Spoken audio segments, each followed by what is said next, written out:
Hi,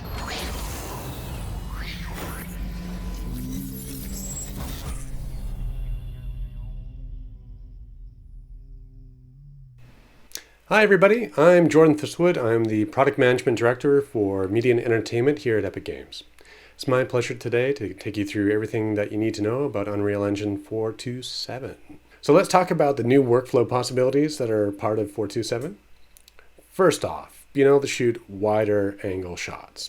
There are larger and larger stages happening that have larger surface areas of LED walls available to them, larger sets that can be constructed. So we wanted to make sure that Unreal Engine could power those walls, that what you could have, captured on set wasn't limited by the software. The next thing that came up was shooting with multiple cameras. So not every director likes to do it, but when they do, we did not want to be the limiting factor. So we made sure that we made some changes in Unreal Engine that would allow you to use multiple cameras at the same time on an LED volume. Traveling shots. These are such you're caught between a rock and a hard place half the time. You either have to deal with the logistics, or you're shooting on a green screen stage and you have to deal with the fact that you're not getting your proper reflections, which are such a compelling part of all this. Up to 4.2.7, there were a couple missing parts, and we'll talk about why 4.2.7 solves the problems with traveling shots. All right, and then interactivity.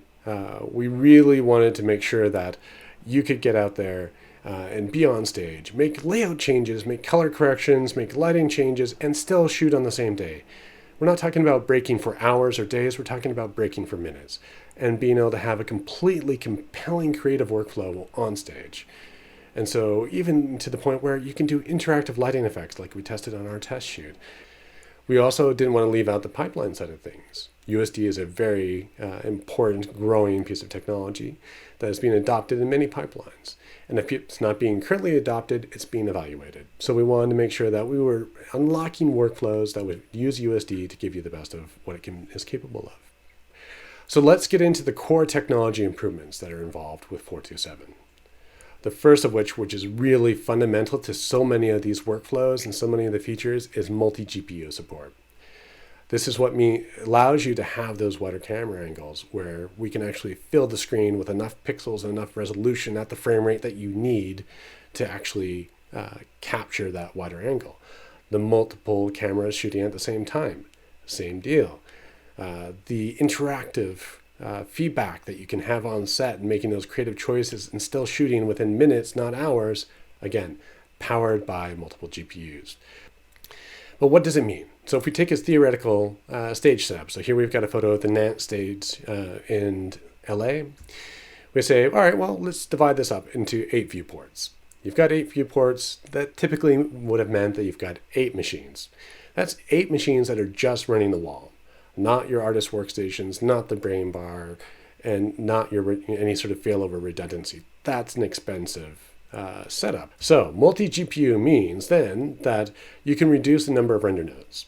Each render node can have multiple GPUs, which can then have be powering up a viewport.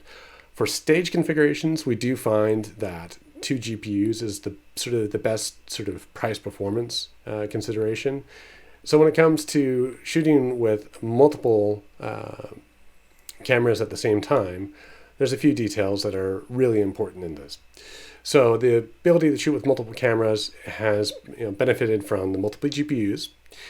You are allowed and enabled to set up multiple cameras, not just 2. So you can set up all the cameras that you might possibly need for a give and take.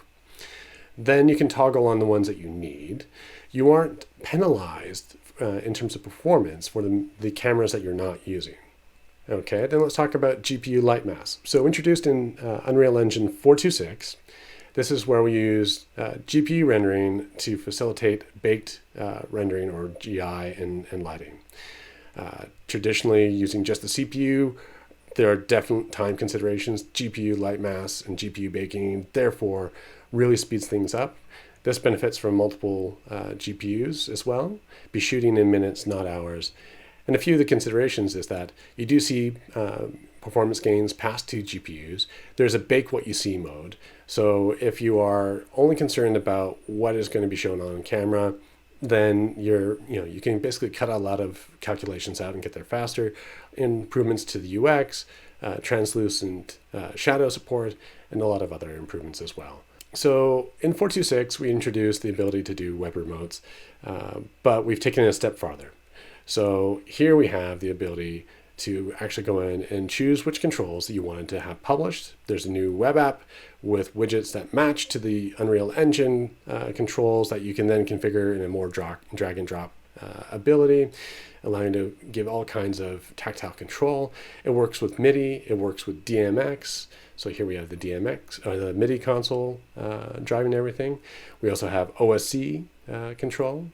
So that allows you to build up some custom apps. And then things like the Stream Deck as well.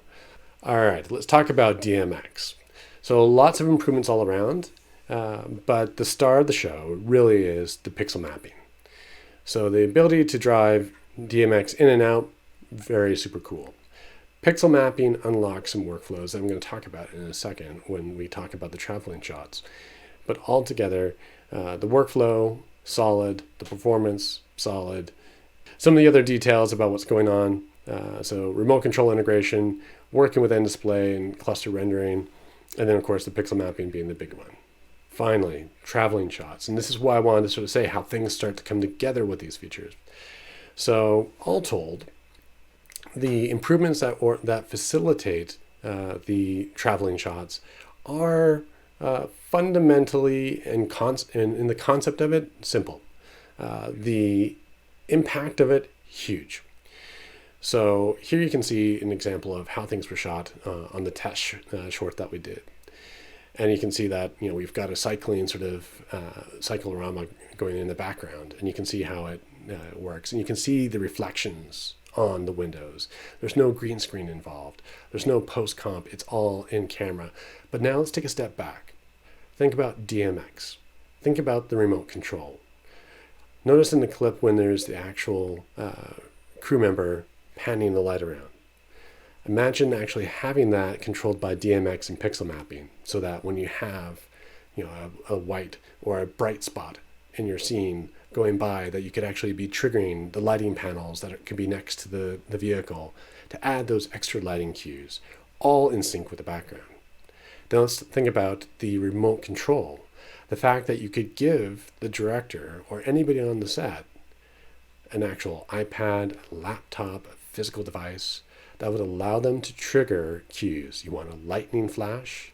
You want to have an animated bird fly across and be reflected in the windscreen or in a window.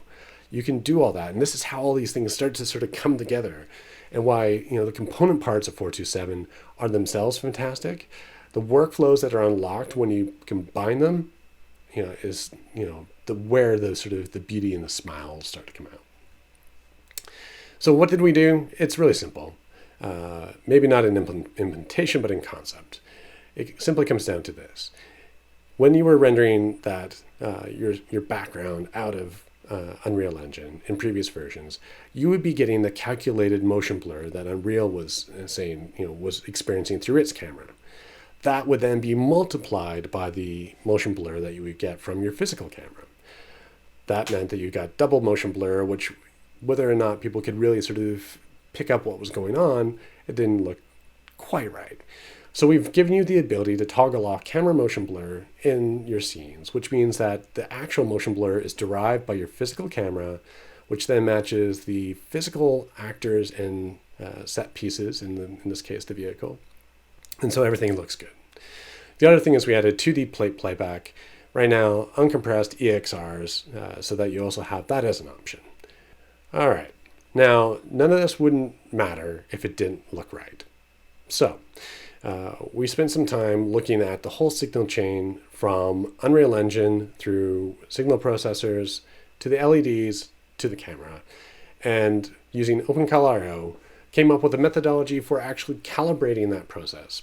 So you can see how it's going to look from the viewpoint of the camera after it's gone through the full signal path. That can be utilized for artists who are preparing the content for the wall to understand what choices they need to make when they're creating the content, so you have less work to do on set, and it helps you with your on-set preview LUTs as well. Rod Bogart, our color expert that's been driving this work, he has a white paper that he'll be publishing, and we look forward to hearing back from you guys when you've read through this paper and have an ongoing dialogue with you about the color processes for in-camera visual effects and the workflow surrounding it. So we've talked about some of the core technologies. Let's talk about the stage operation features. And I think one of the ones that is the most popular right now for those that have tried it out in the preview releases is the NDisplay configuration editor. So we heard you when you said that setting up NDisplay wasn't always easy. It was error prone. It was text file based. You were working blind essentially until it worked.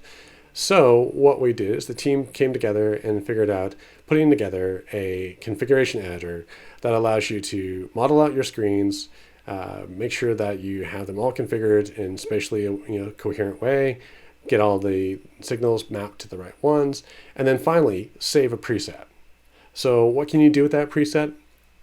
You can then bring that into your other projects that are being used on stage. So instead of having to kind of drag dirty files forward that have been used from previous projects, you have a clean preset.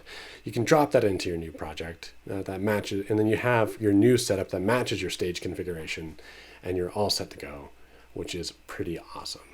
On top of all this, we got into the details of lenses and cameras and all the subtleties that go into making the right image.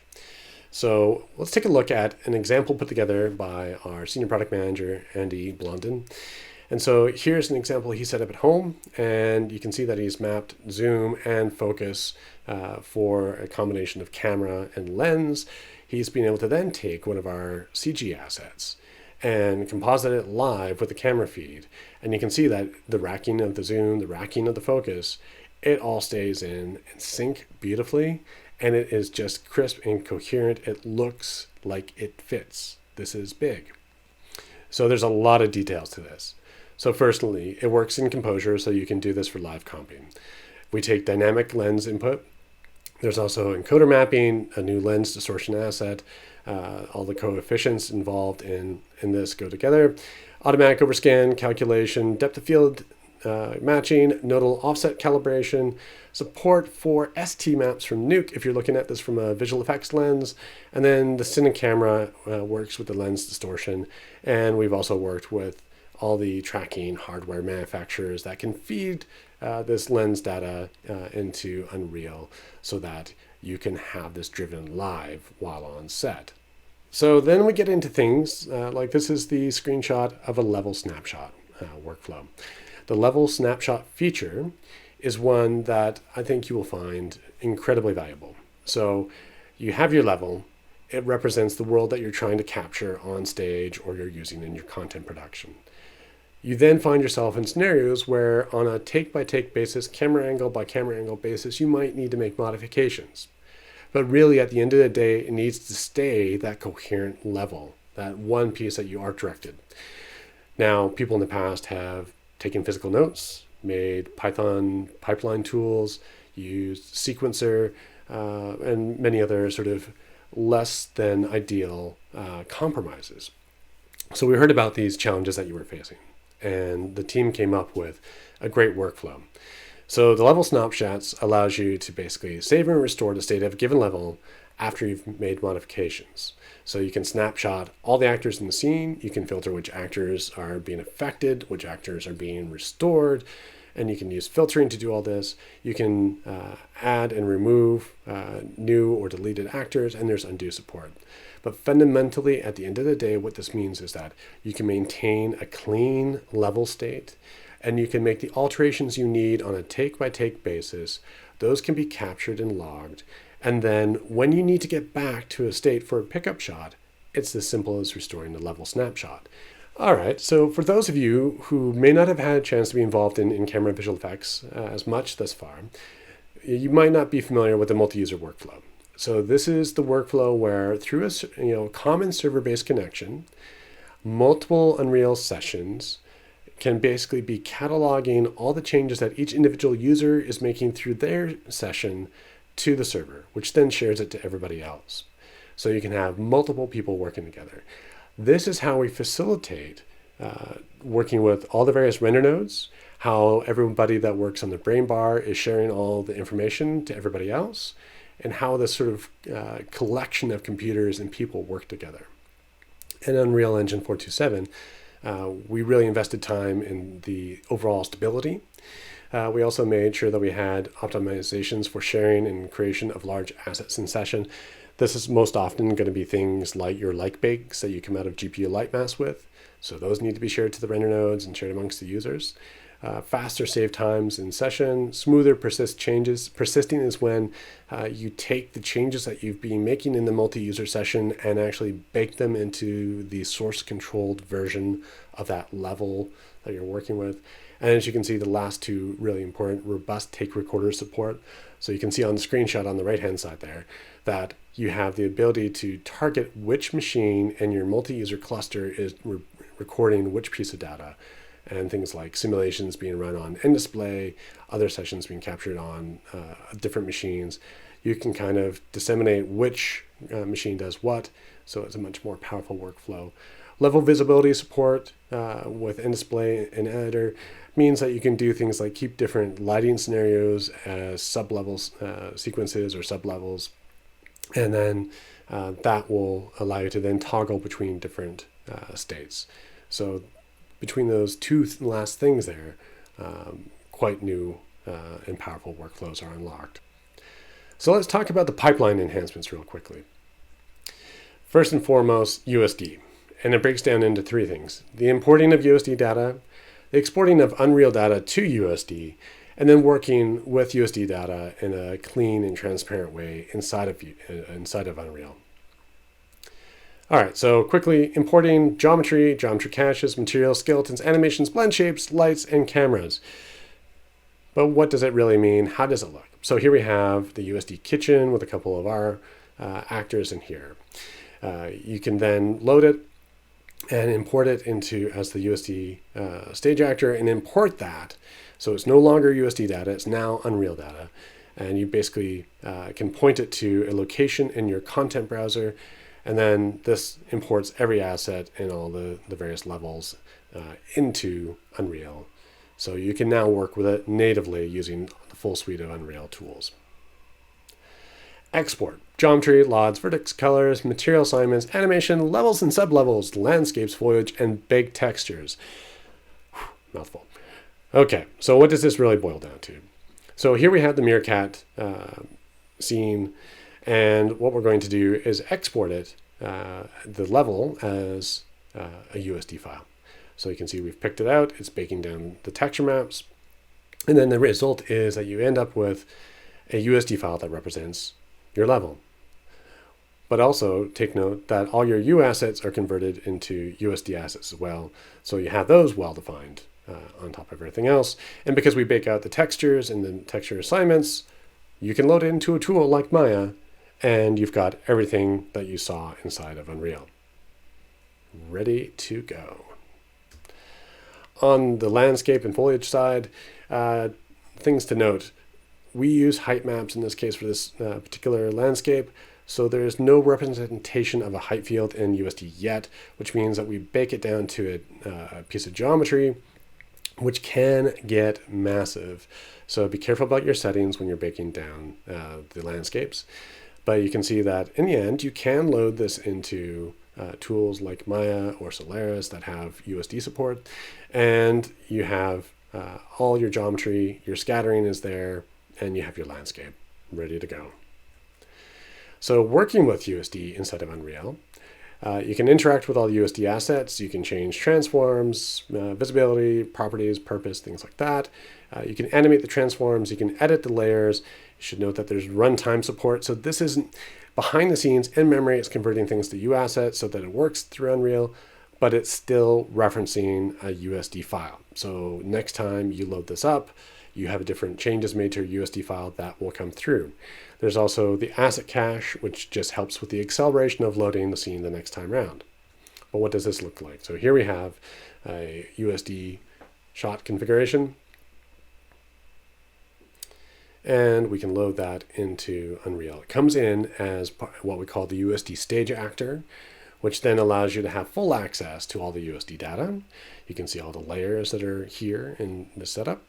You can do things like add and subtract objects, change their properties. In this case, we're going to add an extra layer that we want to make an edit for this chair with.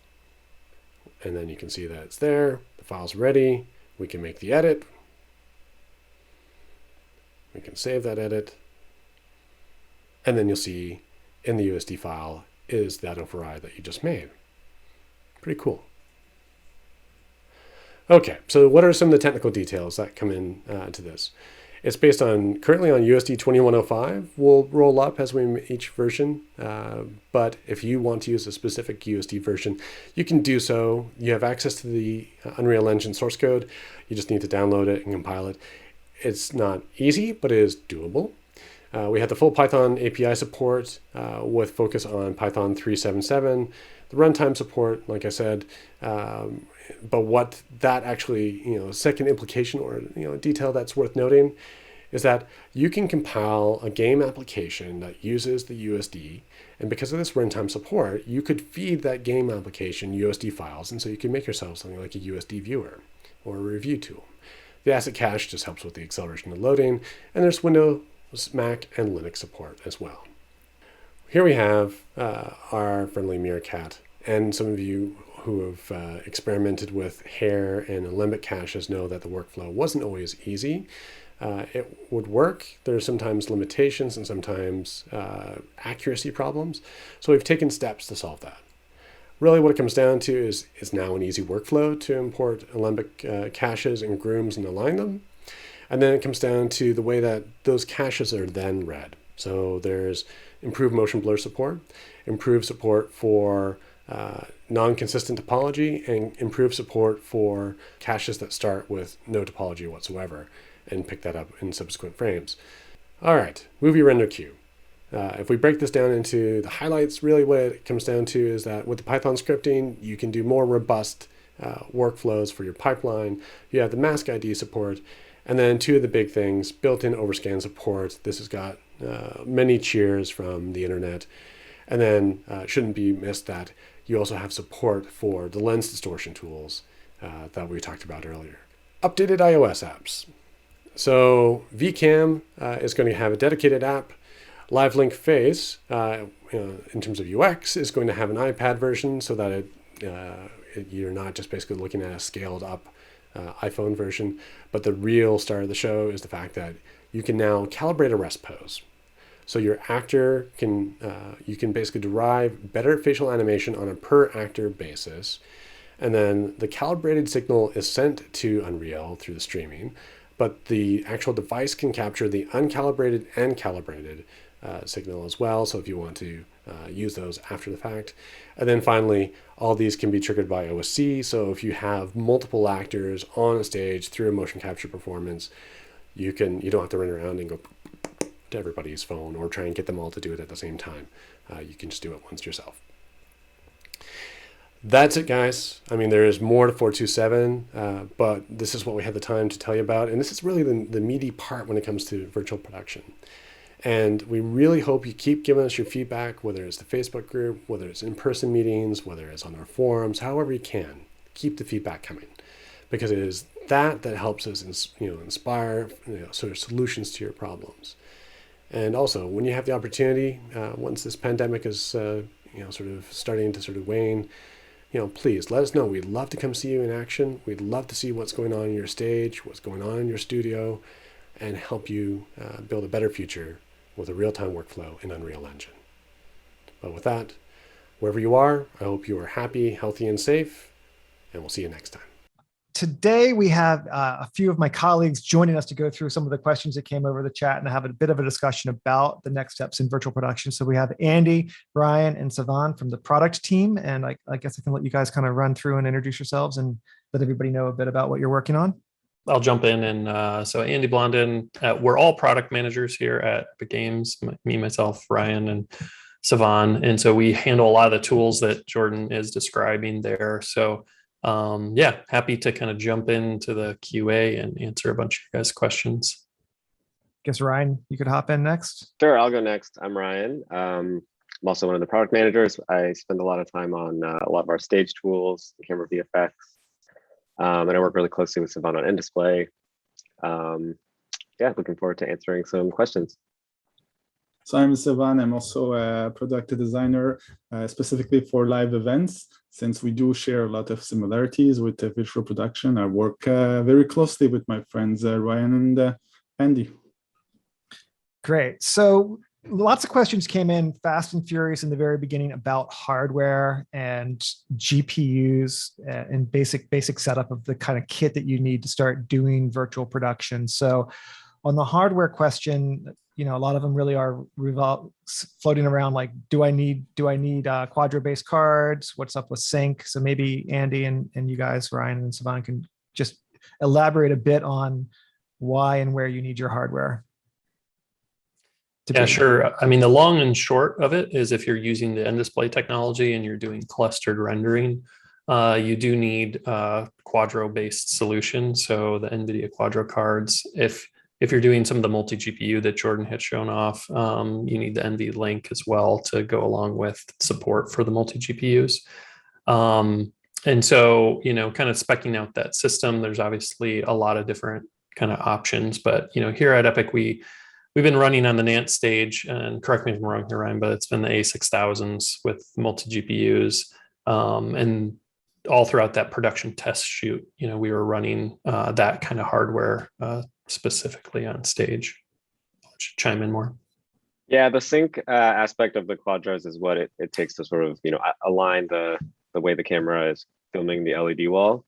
It is also possible to use the other cards like the 3090s, et cetera, for the artist workstations. And you can also have like a mix of those machines like in the multi-user session. So sometimes we'll have other machines that are just doing the art prep or making modifications of the scene live that like then are sort of transacted over to the LED wall. So the machines that the artists are using don't have to necessarily be Quadros. As long as they can run the scene that you're modifying, you don't need to have Quadros for every single one. But for the machines that are driving the rendering that needs to be synchronized, then you do need the Quadro sync. This is correct. So you will need Quadro for the display facing and display PCs. For the rest, it doesn't really matter. My rule of thumb as recommendation is try to stick with the most high-end, most professional grade gear and hardware. Sometimes consumer grade might not be your best choice, and sometimes they don't even have the necessary chips for instance, on the Quadro card, you have specific chips for sync, which you don't have on consumer grade hardware. So you just won't be able to have perfect display sync across your displays. Awesome. Great answers. So another question, kind of hardware related, is about LED and the actual display technology and what recommendations are, or what are the, what comes to pitch for the LED panels. So like, what are you guys looking for? And I know this is a bit of an open-ended question, so I'll let you kind of both have a go on it. I'll kind of try to tackle the one first, and then you guys can add. But like, when it comes to pixel pitch, there is no necessarily magic number. But the thing that you need to think about, it's similar to like, how close, retina, like how close can I get to the screen without seeing the pixels? So you have to remember that when you're shooting through the film camera, the larger the pixel pitch, then the more chance of moire pattern that you're going to see is. So the smaller the pixel pitch, in theory, the better off you are. But it really comes down to the size of the volume and the cost that, for going very low pixel pitch, like I think I said in the previous webinar, it can go down to like 0.8 pixel pitch if you're willing to spend that money, and you can get very close to that wall. But at the same time, it's going to cost you a fortune. So it's really a balance. And we've seen on productions, the first Mandalorian used 2.8. We've seen some down to 2. It kind of depends on, that quality. Another thing that people don't factor in as much is that the cameras also, like high-end cinema cameras, have a low pass filter as well that helps aid some of those moire artifacts that you see. And so you can actually kind of get a decent amount closer when some of that is in place versus kind of the lower end kind of prosumer type cameras. But there's some general rules of thumb, I would say, to follow, as far as shooting distance from the wall. I don't think we really shoot closer than 12 feet to the wall, I would say. You need to leave some distance in the same way that you would for green screen to be able to get the proper amount of depth of field. And obviously you don't want to focus on the focal plane of where the LEDs are. So you need to kind of focus beyond or in front. But yeah, those are the general like rules of thumb, but there isn't like this is going to work for each production.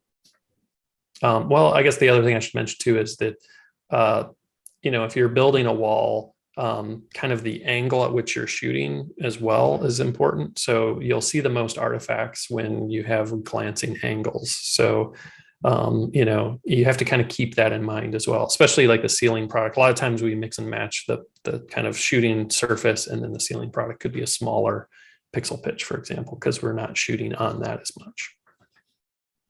Excellent. So this question actually kind of ties the last two together, and they're asking about multi-camera shooting and how is that even a thing? So I guess Ryan, maybe you could talk about that a bit. Yeah, so multi-camera shooting is something that's been possible in display for a while. There are some improvements that Jordan touched on in the presentation that just have to do with like how you set it up. So in a nutshell, in display you'll define like this n number of cameras, which can be more than one, and then you'll choose to enable or disable however many you want to currently be shooting with. Each one of those is like a totally separate, unique camera, and so we would expect them to both be driven by live camera tracking. They'll have different focal. All of the focus, iris, zoom, etc., will be specific to each camera, and then we will render an inner frustum for each separately. So each one will get the picture-in-picture moving frustum that shows the right perspective, and then you can also set an order. So like if they happen to cross, you will choose that one wins over the other. Mm-hmm. Excellent. So another question. This is an interesting one. And probably very open-ended. What's a typical crew size added on with virtual production? So if you've already got a stage up and running, you've got your grips and whatever, what's the additional crew to run the virtual production aspect of it? In our experience, that can really vary. Like some productions are run really lean, and some like have more crew. I think as a I guess maybe just using our own example, as our own shoot, like the production test stuff that we've released, on the kind of, sitting at the computer aspect of it, you've got, typically one person that's like making sure that the camera tracking is working. And then we usually have like two Unreal operators. So one person that's a little bit more operations focused, right? They're making sure that takes are getting recorded, that stages aligned, and things are technically working. And then you may have another person that's like more focused on artistic changes. So, the filmmakers are able to change stuff live through remote control, but there's sometimes where it's like, oh, they really want to get in and change the lighting or do something that you really need to be on Unreal for. That's something that it's more of an artist focused person that's like sort of ready to make any of those changes. We've seen other productions where they're much heavier on making artistic changes live, so they may have more of those people. We've seen other productions where like the operator that's doing the technical stuff is also doing the artistic changes. So a lot of the times it depends on like the personnel for the project itself, how much of that stuff is making sense for the production that you're doing. But that's like the basic rule of thumb that we have done on our previous shoots. Okay, awesome. So here's a question. Someone's asking about camera calibration, any documentation. So maybe Andy or Sivan can jump in there and talk about that was newly added lens distortion. Yeah, things like so that's newly added in 427. We have a good documentation page. Someone, I guess I'll post it in the chat here in a second, but I don't have it right on hand.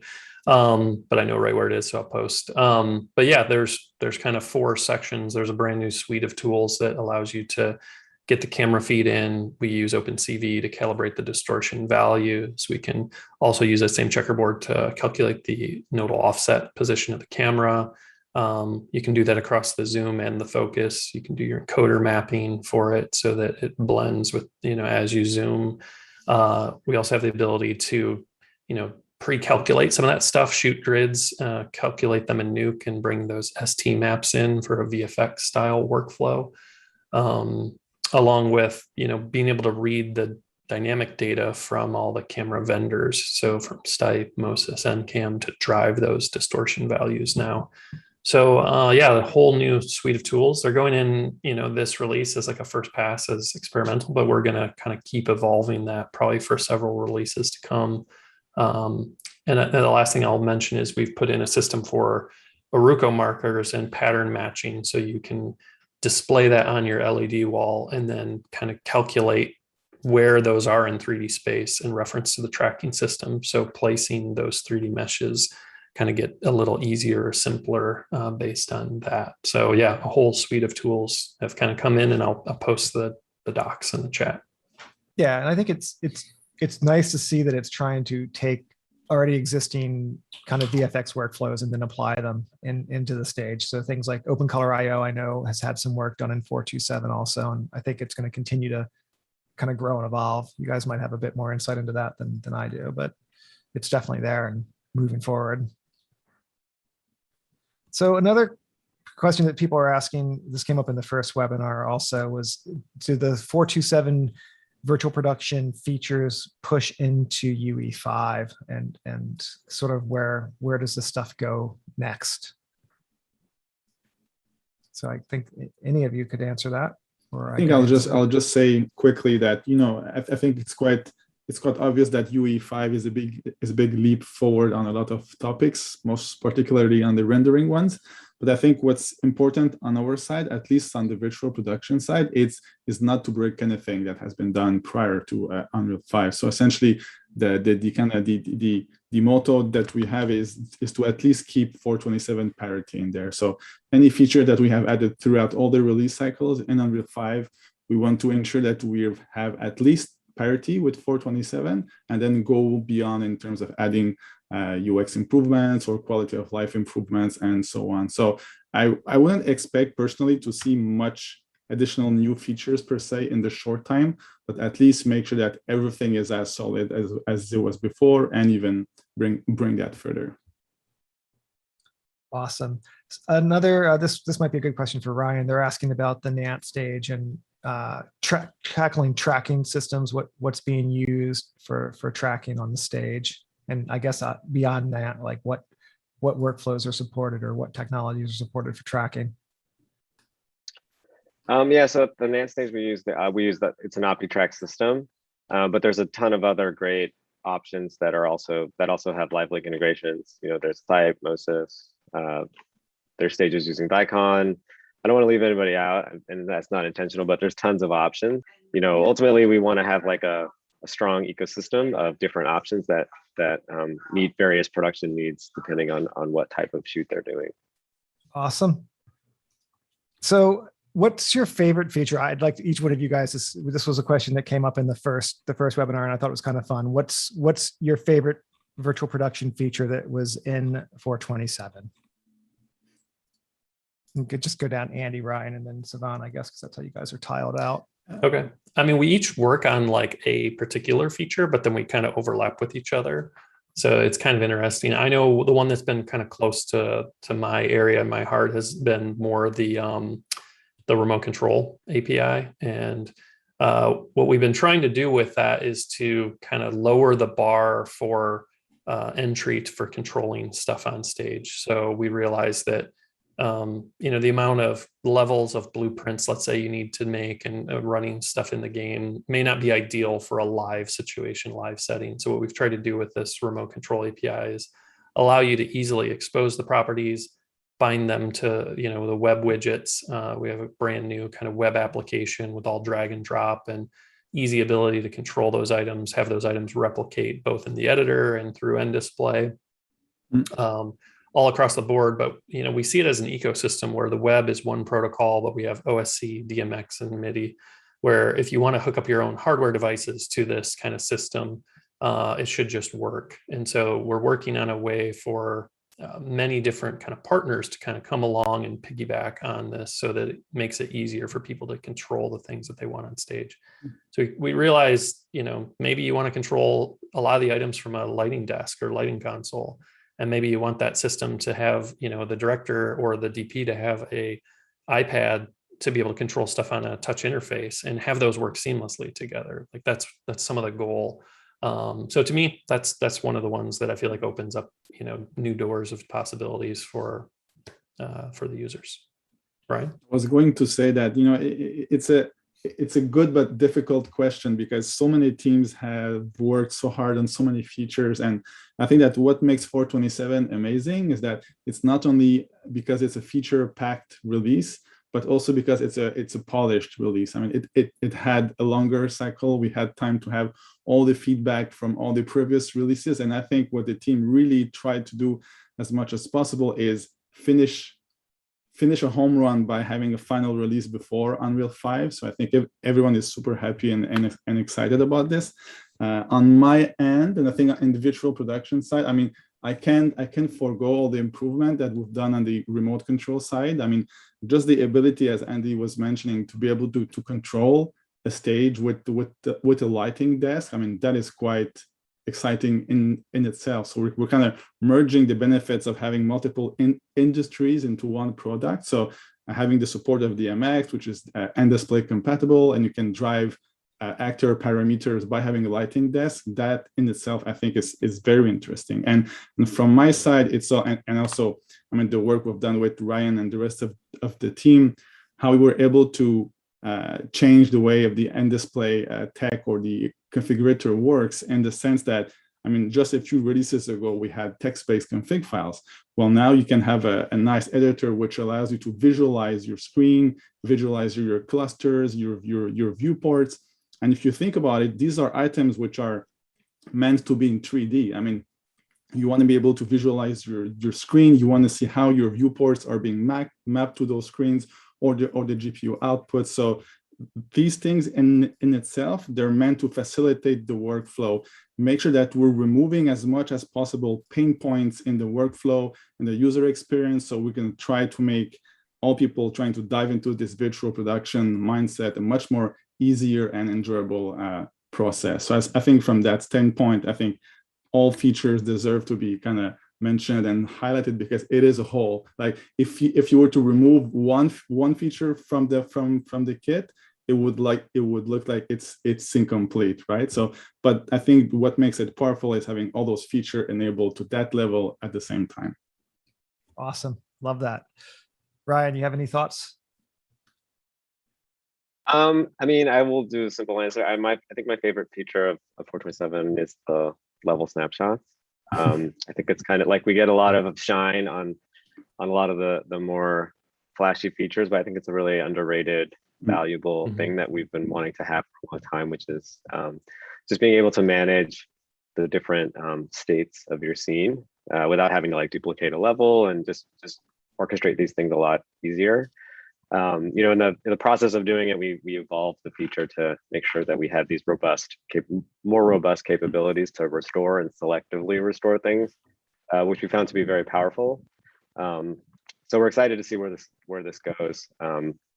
It's one of those things that when you get everything kind of stood up on a stage, that's great. But then when you actually go to execute the shoot, our hope is that the snapshots are something that will make everybody's lives easier and more efficient on stage. Yeah, I agree. You weren't in the morning session, but we talked about level snapshot. It's actually one of my favorites in the release across the board, mainly because it really does have the ability to improve anyone who's using Unreal's life. Like, it doesn't matter what type of work you're doing, you'll find a way to use that tool to, as a simple state machine or whatever, to help with your view process, no matter what type of work you're doing. So I've been using it a fair bit, and I think it's an awesome tool. Not just for virtual production or stage workflows. It's funny, we mentioned those same three in the previous this morning session as well. So it's interesting that consistency. Comes back. So some other questions people are asking about metadata, going back on, tapping into cameras and tracking and the types of things that are coming across. So they're asking about what metadata comes across with the camera feed. Some of that depends. So, it does depend on what camera encoders you're using, basically. So we do support a Preston plugin this release that didn't get a lot of airtime, but basically you can read the values from the Preston and drive some of those. We do support, like through all of the main pro trackers that Ryan had mentioned, we support kind of all the Phys data. So we get, pretty much all the dynamic camera data that they provide. So zoom, focus, iris, all the distortion values, for example. But in terms of like the protocol, that area, we also connected up where it was just missing prior to this. So you can read those in now and basically drive the camera attributes of the Cine Camera Live. And so, some of that it depends. It's hard to answer because it depends on the gear that you're using for your shoot. But yeah, you need some kind of encoders, and you need to pass that data through LiveLink as kind of the core of it. Got it. So mixed depending on what kit you have, but some data is going to come in, and if you want more, then just kind of adapt what you're using to get what's needed, I guess, is the best yeah, the dream is that in the industry, like in a way, everybody would start to hone in on passing that data along with the video frame. So there's a problem in the industry at large where these have been separate things. Ideally we're trying to move the industry toward a way to kind of send the data along with the frame, so we get everything kind of all in one. So, it's one of those things that Stipe, NCAM, MoSys, and all those camera tracking companies have done a great job aggregating that data into one kind of thing. And that's why you see a lot of questions on the Vive, like why can't I just hook up the Vive and do it? It's a lot more complex than that. It's like if you want the actual match everything physically of that camera, there's quite a bit more than just positional data. Like there's a lot of extra data that needs to come along with it. Awesome. Fascinating. So we get several questions like this that kind of can be distilled down. How do I get started? Where do I find out more? So obviously things like this webinar are a great introduction to a lot of these concepts. We also do other events at Epic, like the build events, where we did a build virtual production previously. We're actually in the planning stages for another one. So opt into our communications to learn when that build event's going to be. And then, of course, there's some other things that are kind of out there. So maybe you guys, do you have a go-to spot, Andy, that you hang out at, or go look to see get a pulse or see what the industry is moving in? If you're into this space, it's interesting just seeing how these worlds are converging.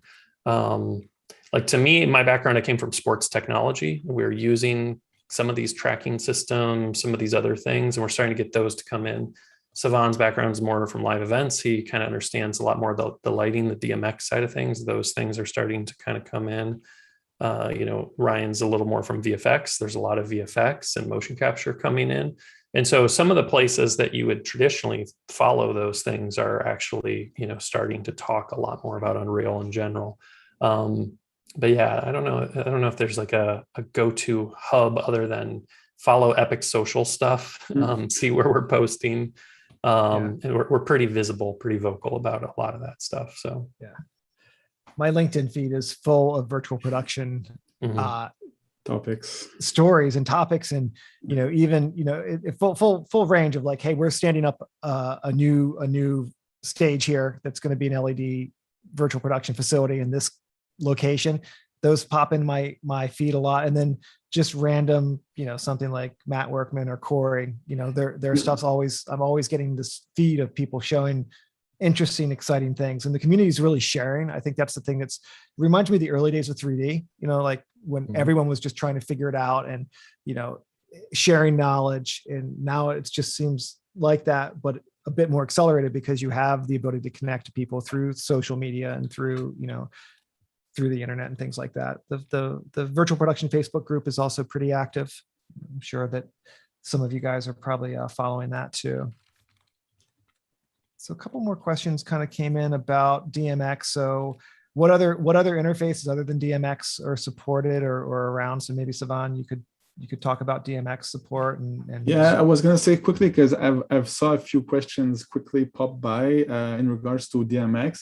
So I think in regards to virtual production, the underlying structure that is meant to be used to control anything is via remote control, and that allows you to separate the protocol from the control itself. So you can decide to control things with, let's say, OSC, MIDI, or DMX. It doesn't really matter because we have this abstraction layer within remote control, which allows you to hold all that data and then send it to the valid actors or settings you want to change. And also, in addition to that, if you're running inside the cluster, the display cluster environment, that also for you will dispatch or ensure that all the values that you're sending to your level, they're being sent simultaneously to all the render nodes in a deterministic fashion. It means that one PC will not receive a data before another one. So they will all receive the same thing at the same time, and they will produce coherent result on your various displays or LED walls. So that's one thing. And the other maybe notion to mention in regards to DMX is that really, as we said earlier, it allows kind of other type of workflows to happen. For instance, you could control some of your actors or parameters via a lighting desk or a software, or you can use remote control in that web app to control things just simply on a simple web page that you could be designing, or take the one that we offer. And finally, I want to say that the pixel mapping feature that is part of DMX, we improved it quite significantly in 4.27. It was more in an alpha or beta state before, and now it's much more solid in terms of the performance it delivers. So that would allow you to kind of capture the scene, compute average values per 2D sections that you can create in your image buffer, and that gets translated to DMX feed, and you can send to external lighting devices of any kind, form, and shape. So in the case that you would like to have additional lighting, which is automatically generated in terms of brightness or color, of course, you would include some color profiles in there to make sure it is quite accurate, but it allows these type of things to happen in the future. So I think it's quite exciting. That's awesome. Great. So this is an interesting question. It's a little bit different, but someone says they're planning on puppeteering 5 characters in UE along with virtual cameras. How many characters can UE run at the same time? So that's another one of those, how complex are the characters? It's a pretty broad question, but Fortnite runs 100 of them at a time. So there's that. I mean, for sure I think 5 characters wouldn't be too challenging to get up and running, even relatively complex characters in a real-time environment. Yeah, I know of a studio that was doing 22 at one point for full body mocap. I don't think they were doing any face or anything, but definitely 5 is within target of what Unreal can do very, very well. Yeah. So someone's asking about lower barrier of entry. So they're asking about like, what's a more cost-effective way? Is green screen still a thing with Unreal? Like, so maybe we could talk about more of the like obviously on the very high end, we've kind of covered a lot of that and shown a lot of examples of that, but entry points, I guess, for people who want to get started. Yeah, there's been a lot of one thing that to just jump in, like there's been a lot of questions. I see a lot of questions about the Vive trackers. So, and then other people are posting about the LiveLink XR plugin. So that is like, a good way to get started with just Vive trackers. One thing to be aware of is that LiveLink has this feature called rebroadcast. And so that will let you basically intake the Steam data from the Vive trackers and then rebroadcast it to like potentially your in-display render nodes. Like this is how we do a lot of testing ourselves, like at home.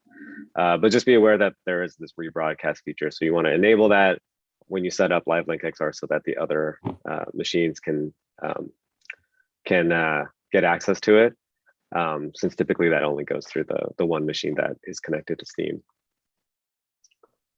Cool. Andy, do you have anything to add on to that? Yeah, I was going to say, like, plasma, it's like a LED screen or yeah. I mean, small. if you're just brand new, it's just saying if you're a student and you wanted to kind of get started, let's say, I'd start with one of the Vive trackers and one, kind of big monitor or big screen display, and go through the process of our new kind of config setup, setting up LiveLink for yourself, turning on the LiveLink XR plugin, getting kind of that set up and moving. You'll be able to see parallaxing like in your monitor, by yourself. I think where people kind of run into like you have to kind of graduate up to the next level system is like if you try to do live compositing with the Vive, you will struggle, in the sense that it wasn't intended for that use case yet. And so running, there's issues with frame rate between running at 90 hertz and Node kind of gen lock signal, and the signal is also variable. So you'll get some of the judder in the stuttering, but when it comes to kind of end display and the tracking, it's a little more forgiving because of just the nature. You're not seeing the person's feet slide, in augmented reality or on a green screen. So you can kind of start to learn about some of the like setup of tracking and those kinds of things. But we do mention those other partners because they are great partners of us. They work on like dedicated hardware systems for tracking that have really worked on solving a lot of those problems as well. So somewhere between, and if you're say the Vive, then you can kind of look at some of the other systems that are out there, that kind of sit in between those pro systems and work your way up. But I don't think you have to go from a Vive to very expensive system instantly. There's an entry point for people to begin experimenting and then scale, I guess is kind of the way to think of it. So we're kind of at the top of the hour here. I think we're going to go ahead and just ask you guys each if there's something that everyone was following that thread of questions coming in. So I'm sure I've missed some. If there's anything that jumped out at you that we didn't talk about, now would be a good time to kind of go through that, or just give some closing thoughts, and we'll give it a wrap. There's a few lightning round things to maybe go through. So the virtual camera iOS app, it's in the Apple App Store process, so it should only be a couple more days, or it should be very, very quickly. And we're kind of in motion, and there's a little bit more of a process to it. The Live Link Face calibration update is available, so just update or download that for the first time, and that has the calibration feature. There's a lot of questions about Android. We do aim to have an Android version of the virtual camera app at some point in the nearest future. We should be able to do like equivalent support for Android on the virtual camera at least. Nice. Cool. Sivan or Andy. Oh, sorry. I was going to jump in because I just read the one, but someone's asking about mobile, like workstations and Thunderbolt. And so I thought I'd offer, like, we do support the AJA like IO 4K device, which runs over Thunderbolt. We support Blackmagic's, I think it's Ultra Studio 4K, which is another Thunderbolt device that you can hook up. And we do support other just kind of Thunderbolt chassis that you can put, say, a Blackmagic card or a AJA card into as well. They're not supported. They're just, we haven't focused on mobile. The two devices I mentioned from AJA and Blackmagic are, but the external chassis, I've seen plenty of people use them, and they do work well. But yeah, those are kind of the options, I would say, if you're looking for a laptop-based solution for VP right now. I think there's one topic that we discussed this morning that I think we may have forgotten in this afternoon session, is about MGPU, multiple GPUs.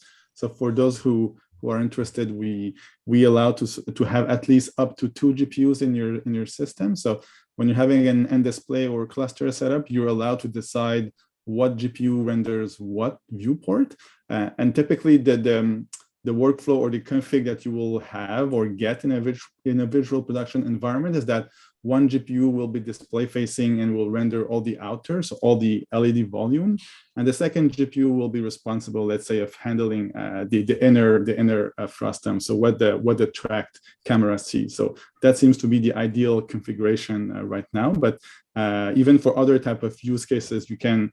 What we provide is the ability to reroute any kind of viewport render on a specific GPU that you can configure and customize. So I think that's a great win, and not to forget to have that NVLink enabled between your GPU devices. So that was something I wanted to add here. Awesome. So that brings us again to the end of this webinar. I'd like to thank everybody for the amazing questions. We had a lot of them coming in, and we tried to do our best to cover off most of them. I'd like to also thank Andy, Ryan, and Savan for taking the time out of their hectic schedule to come on here and take some live questions from you all, and for the amazing work you guys have put into the engine. I think I'm just enjoying it so much. So just keep adding cool new things in there for us to use and implement into our workflows. It's super exciting. Everybody, again, thank you for taking the time to join us. If you want to learn more, you can always go to the Learn section on our website. We'll have more curriculum-based, true traditional learning, whereas these webinars are a bit higher level and a bit more inspirational. If you want to start learning about this stuff, that's a great place to start. And of course, there's also the field guides. We have 2 virtual production field guides, so make sure to give those a look over if you're interested about this topic a bit more. Cheers, everyone. We'll catch you next time. Hey, thank you, everyone. Thanks, Hi, guys. everyone.